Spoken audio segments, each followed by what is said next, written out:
What's up, party people? I'm Berk Hawk, and this is Rock Talk. Today, we're halfway to Cleveland in Hamilton to see none other than Tomi Swick. That's right, Tomi Swick. We're at the Yukon Motel. We're just a bunch of traveling men. Ladies and gentlemen, yeah! Tomi Swick. What's up, party people? I'm Berk Hawk, and this is Rock Talk. Today, I'm here with Tomi Swick, what's up? What's up, man? What do you do for the people at home that don't know who Tomi Swick is? I play music. I play kind of roots rock music with a little bit of singer-songwriter and a little bit of soul, a little bit of rock. I'm here without trying. I say liberty, yeah. It's all just evolution. That's what I do. There's definitely, for first time, hearing it, there's like a soulful countryness to it as well. There's a bit of country in there. That the pedal steel brings that out. It's kind of like people, I mean, who've heard the record or hear what we're doing, kind of saying it's kind of a little bit of kind of what Chris Stapleton's doing, I guess. We're not country, but a little bit of it. I prefer to think of like stuff like Neil Young or Tom Petty or the band. Those are our big influences for us. But I mean, I'm also influenced by Stones and the Beatles and CCR, and then people like Ray LaMontagne, and it's great songwriters and then great players. That's what it's about. We've actually had the pleasure to interview some of your brethren label off of Slate Music. Okay. We've had Light Years, we've had the Ascot Royals. Oh, yeah. Have you had a chance to intertwine with all of the different Slate roster? A few of them, yeah. Like the Light Years guys we play with, they're great. Ascot Royals are good friends. They're old friends. Jessica Mitchell's a good friend of mine. She's amazing. Julia, I know. There's a bunch of other people. The roster kind of changes, but yeah, those are the main ones I've hung out with. But so what's the biggest difference you notice going from Warner to Slate? Well, it's different because Slate's not really a label. They're kind of a label, right? They're kind of a little bit of everything. They're kind of a little bit of everything. And so Slate, it's funny.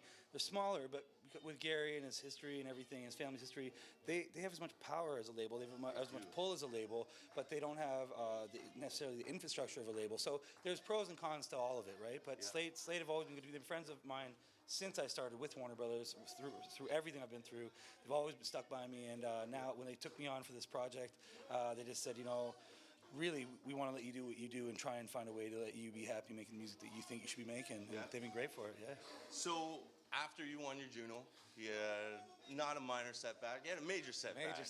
Yeah. So could you tell the people at home kind of what you went through? I lost my voice. Basically, I used to party a lot, and I didn't really take care of myself. And it's changed a little bit, not too much. But I just. Do you think that's more liquid or more airborne? More. A little column A, a little column B. Probably more liquid though. I'm more of a drinker. I used to be a big drinker, and I think the thing was, I bought into the whole sex, drugs, and rock and. You're fed the lies. Well, you kind of, and a lot of people around on tour that kind of perpetuate that because they want that life, but really you can't maintain that way because your voice is like a muscle. You can't do curls all day long every day and expect your muscle to last. You have to rest it, and so your voice is just like that. And I just didn't take care of it properly, and I was touring a lot. I was playing a lot of gigs, and I just kind of it blew out on me. So I had to have surgery, and I had 2 polyps and a cyst. I basically got 3/4 of my vocal cords left. I'm missing a quarter of my vocal cords. So it was a long journey. I did almost 3-4 years, couldn't sing really. And then I did another record with Warner Brothers, but then no one really knows it exists because I left Warner shortly after that. It got shut. Well, it got soft released, and then basically nobody really. And it was just I wasn't right for them, and they weren't right for me at that time. And they were great to me for years. And I hate people think I'm talking. I'm not. I love a lot of people there, and I'm still friends with them. For sure. It just wasn't a good relationship. It just got to the point where what they thought I was going to be was not what I am, and what I thought was going to happen didn't. And we kind of mixed signals there, and leaving them was tough, and leaving those opportunities was tough. But I think it was right for them and for me. And now I have a good opportunity. And it's hard. It's a different game without that support. But Slate's bridging that gap for me and opening doors for me that were closed after all that. And I'm just working hard. I'm trying to keep my nose down and work, man. So one thing I did was I looked up your last name. Yeah. It's a Dutch background. It's not my full. No, it's not my blood last name. It's not. No. So, but do you know what Swick is? It's Dutch. No, I know it's Dutch. And it means weak or malleable. And I was going to say that's one thing you're not. No, after going through all really? this, That's what it means? It does. Wow. Swicks are not. They're super stubborn people. So I was wondering, after all this happened, did you go up to the Yukon? Did you go spend some time in a motel and then? What happened? What happened is the Yukon Motel was a place I was visiting somebody up there, and it was a messed up situation. I spent a couple, almost 2 weeks up there, or around that, I think. And I stayed at a place called Dawson Peaks, which is just down the road in Teslin, Yukon, middle of nowhere. I love the outdoors. I love fishing, hunting, all that stuff. And so I went up there, and I ended up going to the Yukon Motel, which is a place in Teslin, and there was all these crazy people in there, like trappers and hunters and like fishermen and miners and like people in their RVs and travelers like me and stuff. And I just I was looking around. I remember the big thing was there's this native guy, waiter, and he was really gay, he was a homosexual guy, and nicest guy in the world, cool, but he was beat. He was just beat. Obviously, he had a hard life up there, and he was just super positive, super nice. And I just remember looking around and just all these people interacting. I was, this is crazy up there.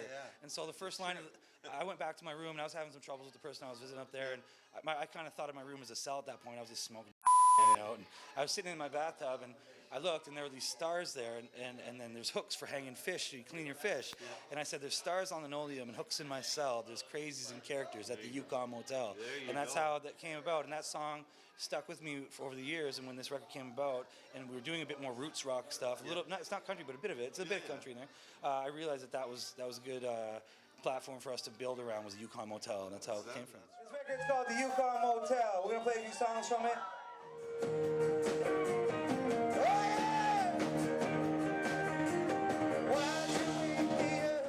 Really interesting. So one of your songs, I'm terrible with titles, so I've messed up this title. Is it Halfway to Cleveland? Halfway to Cleveland. Okay, so Halfway to Cleveland, there's another line that follows, on your way to Los Angeles. Yeah. So are you right now not purposely predicting the MLB World Series? Was that what happened in Back to the Future or something like that? Well, it's going to be Cleveland, Yeah. and it potentially could be the Cubs or the Dodgers. Yeah, no, So if it's the Dodgers, I'll take credit for it, but no, that's not where I was going. Take credit for it. Are you a big baseball fan? I'm a football, basketball, soccer guy more than anything, Okay. but I do like baseball So and you hockey. bleed through and through Ticats? I'm a Ticats fan. Yeah. That was and when I played, I had a football scholarship growing up when I was a kid. Yeah. I was working on one. Well, and you're a I, big boy. Yeah, I was a Yeah. defensive end, and Yeah. I was the guy who played football and played guitar. And Ivory was my actually home field in high school, so I'm a very big connection to Ticats. Wow. Love the Ticats. So there's something to do with, the working man and woman cities, the Hamilton, the Oshawa, the Cambridge. Do you feed off of this? Is this something like... I think it's something ingrained when you're from here. Nobody lets you get too high and mighty, because if you do, which I had at a point, there's times when I got a little cocky, they'll humble you, And somebody said to me, listen, buddy, if you want to stick your head above the rest, be prepared to get chopped off once in a while. Yeah. And you have to learn that in a place like this, because real people are real people, and they'll congratulate you, and they'll help build you up, but they'll just as easily tear you down. And you have to stay humble in a place like this, because you look around and people are working hard for their existence, and they don't want to see somebody gloating if they're having an easier time. Sorry. No, that's all right. It's all right. Well, I don't know if there's anything you want to add. I appreciate your time. Oh, man, it's my pleasure. Thanks so much for coming out. And we got a good show tonight. I hope you guys stick around. It's going to be fun. Are you going on a tour soon? I'm going on a promo tour, West Coast, west of Canada, starting on Sunday. We're hitting radio stations and TV.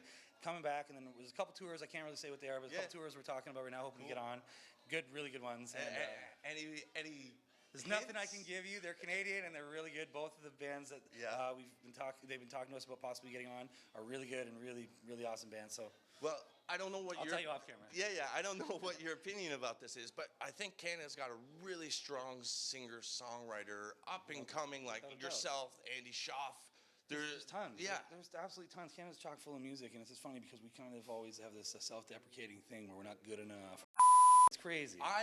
I love Canadian music more than I love any other type of music. Yeah, I love music in general, but Canadian music, there's a home to it. There's homeness to it. There's like a subtleness to it that it's not always too grandiose. It's very real. It's very honest. And I know people like my idols in Canadian music were like Ron Sexsmith and guys like that and even Jim Cuddy and people like that who just they open their mouth and they sound the same way that they sing.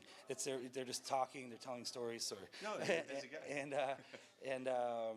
Canadian music really has an honesty to it that I love, and I'm proud to be part of that, and I'm hoping to further be a part of that. Oh, you're gonna be. Yeah. If people at home want to find out more information on you, where are they gonna find you? Check me out. I'm on TomiSwick.com, TomiSwick.com. Yeah.